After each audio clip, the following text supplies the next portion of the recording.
Halo semuanya, perkenalkan nama saya Sri Ayulandari dengan NIM 2113041001. Di sini saya akan menjelaskan mengenai pendekatan saintifik, pendekatan TPACK, bahan ajar kurikulum 2013, dan bahan ajar kurikulum merdeka. Menurut Kemendikbud, pendekatan saintifik adalah model pembelajaran yang menggunakan kaidah-kaidah keilmuan yang memuat serangkaian aktivitas pengumpulan data melalui observasi, menanya, eksperimen, mengolah informasi atau data, kemudian mengkomunikasikan. Sudah terdapat tujuan pendekatan saintifik yang dapat dilihat pada slide berikut. Menurut Husnan, terdapat karakteristik pendekatan saintifik yang dapat dilihat pada slide berikut. Adapun langkah-langkah pendekatan saintifik dalam pembelajaran, yang pertama ada mengamati. Metode mengamati mengutamakan kebermaknaan proses pembelajaran, sehingga sangat bermanfaat bagi pemenuhan rasa ingin tahu peserta didik.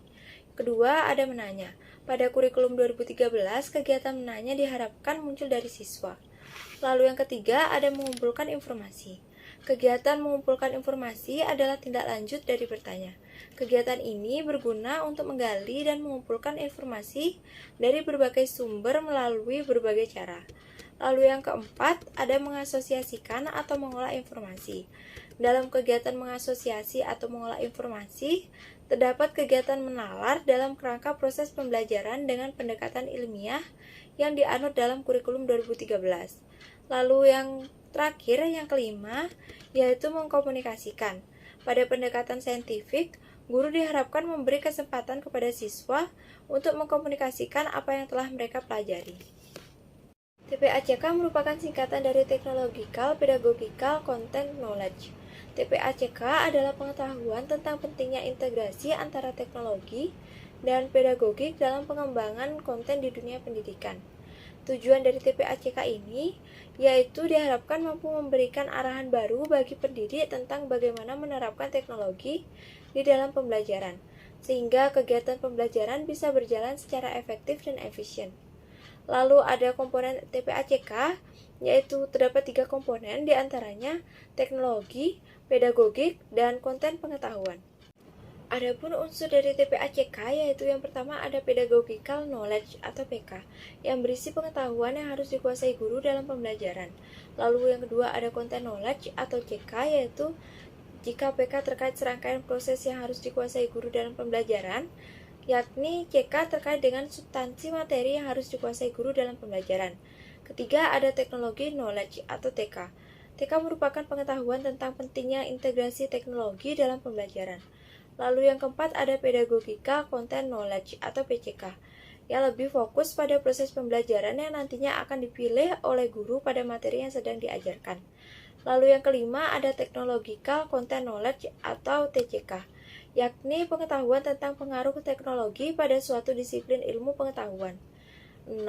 Ada Technological Pedagogical Knowledge atau TPK, yang merupakan pengetahuan yang memuat hubungan antara teknologi dan proses pembelajaran.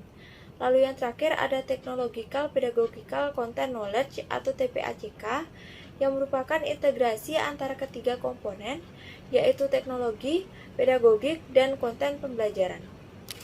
Contoh penerapan TPACK dalam pembelajaran di SMA, yaitu dapat diambil dari mata pelajaran biologi pada materi sistem pernapasan manusia. Adapun contoh TPACK dalam biologi sistem pernapasan manusia adalah sebagai berikut. Aspek PK, yaitu guru menggunakan metode presentasi di kelas dan peserta didik dibagi menjadi beberapa kelompok. Aspek CK, yaitu guru memberikan penugasan pada setiap kelompok untuk mengidentifikasi organ-organ pernapasan manusia beserta fungsinya dan menampilkan dalam bentuk Adobe Flash. Lalu yang terakhir ada aspek TK, yaitu peserta didik diminta untuk presentasi melalui laptop yang terhubung dengan layar proyektor. Dapat kelebihan TPACK dalam pembelajaran yang sudah dijabarkan pada slide berikut.